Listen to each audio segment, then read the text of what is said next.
Today's Patreon dedication is for Jason Belk. Thank you, Jason. Okay, up against Anowon this time with no means of ramp.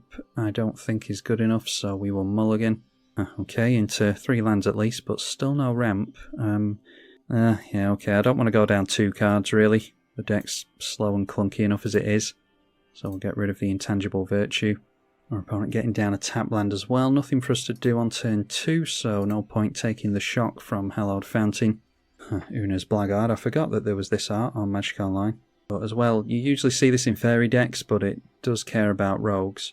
Right, there is a Betrayal, so could dissuade our opponent from swinging in with the fairy rogue there, but we'll go for another dual land here.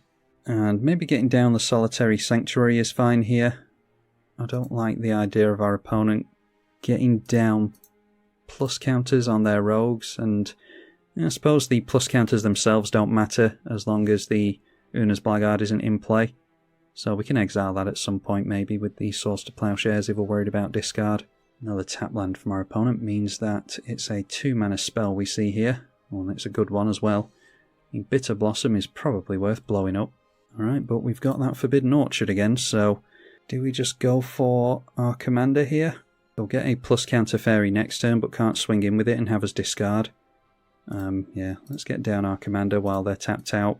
Would be good if we get into another land next turn. We could tap down their plus counter fairy that does not have Summoning Sickness with the Citadel Siege and then still hold up Swords or Betrayal or something like that. But Jukabog gets rid of our fetches. That's the 3rd tap land that they've played. Alright, and Snap will buy our opponent a turn. So we're untapping both of their lands. Maybe holding up counter magic for the Hilda. Swinging in for 2. Alright, and Azorius Signet we will definitely play out here. And then we could bait our opponent with a Betrayal onto this thing. They're going to be swinging in with that regardless, or we could dissuade them from swinging in with it. And if they let this through, they are holding up priority on us. Might be that we can Swords to Plowshares on the Blackguard. And if they counter that, then so be it. But while they've got Bitter Blossom, they are at least making plenty of creatures. Might tap out at the end of our turn. I'm not sure what they do for 3 mana at instant speed. But if we can get them to counter, we'd rather... But if they're going to counter the swords, we'd rather they do it on our turn.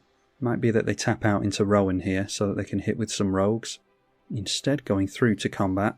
See if we draw to the Betrayal. Might not have to go for swords at all if they don't want us to draw with this. Yeah, we do manage to successfully hold them off, so we'll take the damage here. We'll wait on the swords for as long as possible. Another tap land from our opponent. And there is an Earwig Squad. When it enters the battlefield, if the Prowl cost was paid, search target opponent's library for 3 cards and exile them. Well, this might take a while, but that's fine. Swords to Plowshares on the Blackguard in response. And now they can't have us discard at least. Do that before the Goblin Rogue enters so it doesn't get a plus counter. Alright, getting rid of a River's Rebuke, the Elageth Crossroads Augur, which I do want to try out, and some Blast Angels, so not getting rid of any of the combo pieces. There's enough weird little interactions in this deck that they can't really exile everything with only 3 cards. We get into another land, so let's go for the Citadel Siege this time instead so that we can tap down this 5-3 at the beginning of our opponent's combat step. Bitter Blossom continuing to go off because we haven't managed to land the Generous Gift on there. Alright, so let's tap down the Earwig Squad so that we don't take as much damage here. Could obviously tap this down so that we draw a card. Might be the better play there, but I want to try and encourage my opponent to be swinging in with that really. Although he sees that we've only got 2 cards in hand, so only dealing 4 damage to us here. Nope, going in for 6. So Betrayal will draw us. And then doing something in response, that is a Notion Thief. So that's the thing to blow up with Generous Gift now, I think. They get the additional card draw from the Betrayal themselves. Alright, Frost Titan is good. Yeah, do we just have to play the Frost Titan here to slow our opponent down? We can tap this thing down so that they can't draw with the Notion Thief. And if they've got counter magic, then so be it. We're not doing too well this game anyway. So definitely freeze the Betrayal Fairy.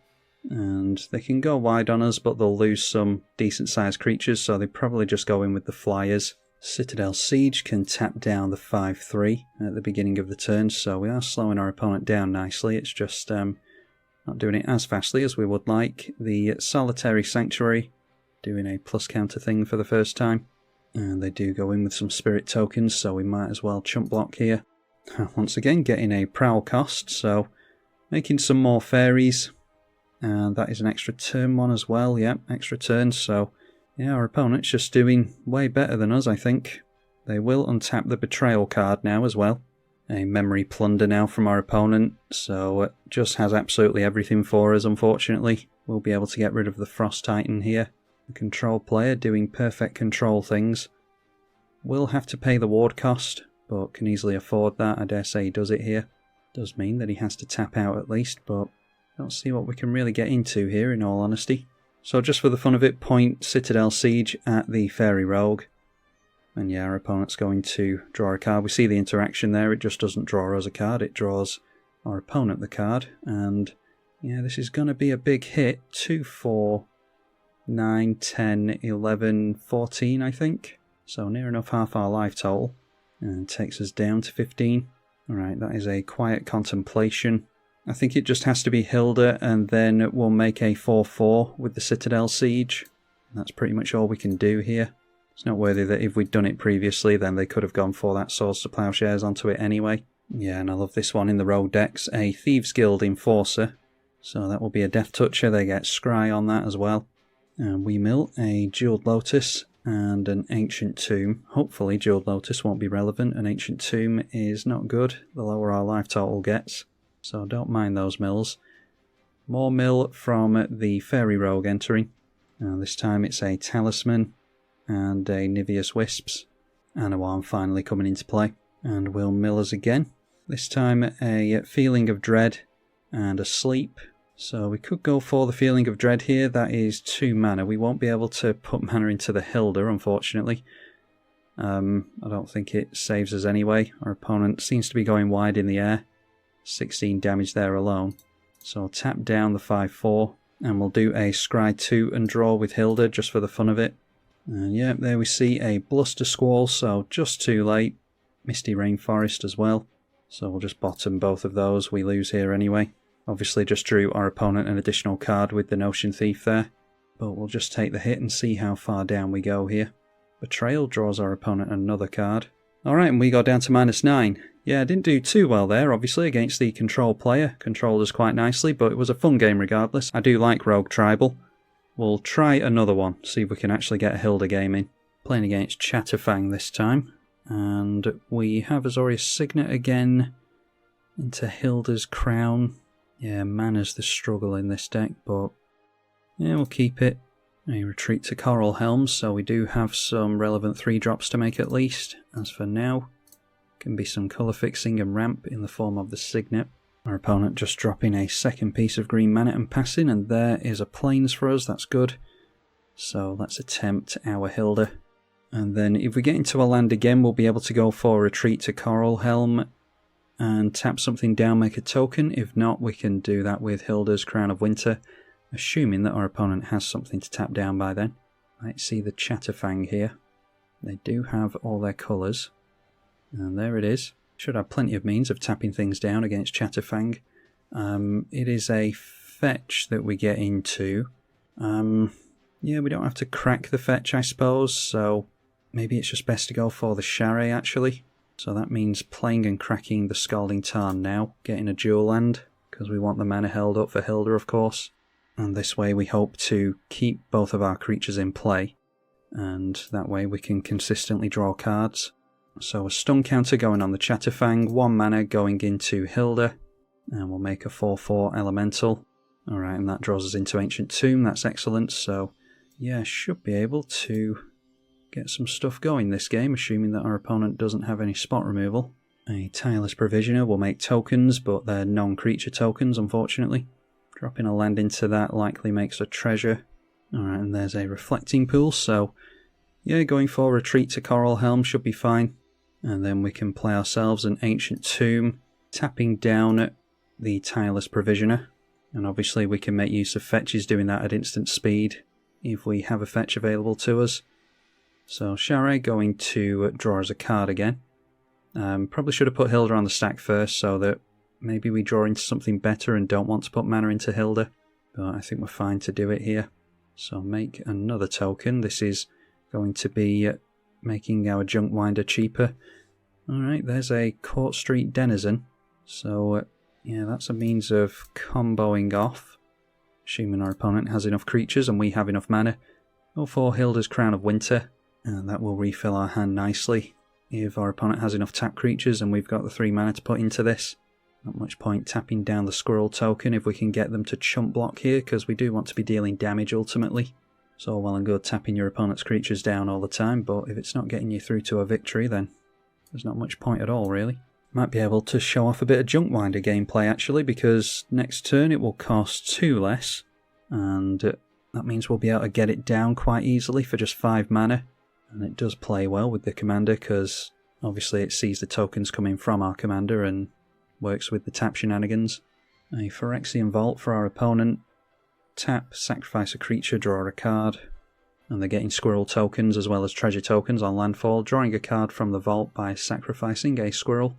Keeps them at 6 in hand. Haven't sacrificed any of their treasures yet. Don't want them to make too many squirrels, because they will be able to kill things off with the Chatterfang if we're not careful. And explore for our opponent will make landfall again, maybe. And it does. Goes in for another pair of tokens. Llanowar Elves into play as well. Alright, so next turn, do we want to show off the Junkwinder or the Court Street Denizen? They're both very similar effects. I suppose Court Street Denizen is cheaper, and then we can afford the mana to go in for Hilda's Crown of Winter to draw cards. But we'll have been putting mana into Hilda's ability as well, so yeah. See what we draw into here. That is Quiet Contemplation. Don't think we particularly need that. Well, they can kill off the Court Street Denizen quite easily with Chatterfang, so let's go for the Junkwinder. And that comes into play, so now we can tap down the Hilda's Crown for nothing. Just go after the Chatterfang, and that will draw us a card. Can put mana into Hilda again. Make another token. Junkwinder will trigger. Should have made a land actually, but it doesn't matter because the land will trigger the retreat to Coral Helm anyway. Tap down the Tireless Provisioner, and we're just encouraging our opponent to chump block with squirrel tokens, really. So we make another 4/4 token. That comes into play. The Junkwinder sees it and taps something else, and we can do this indefinitely until we run out of mana, which we have now. Till we make a land drop, that is. Takesia's Welcome will be good if we can consistently make tokens, which we obviously can. Reflecting Pool into play, and we'll go for tapping down a squirrel token just for the sake of getting another token into play. So that obviously triggers the Hilda again, and let's go for the plus counters this time. Should make it more difficult for our opponent to blow up the Charret if that's what he's aiming for. Got some nice incremental card advantage from that. Yeah, should be that next turn, if we can tap all of our opponent's stuff down again, then we should crack this really, so that we can refill our hand. Because we could be dicing with death here, although we've got plenty of tokens that we can swing in with now, so even if our opponent does go for the Chatterfang killing something off, it just means less chump blockers really.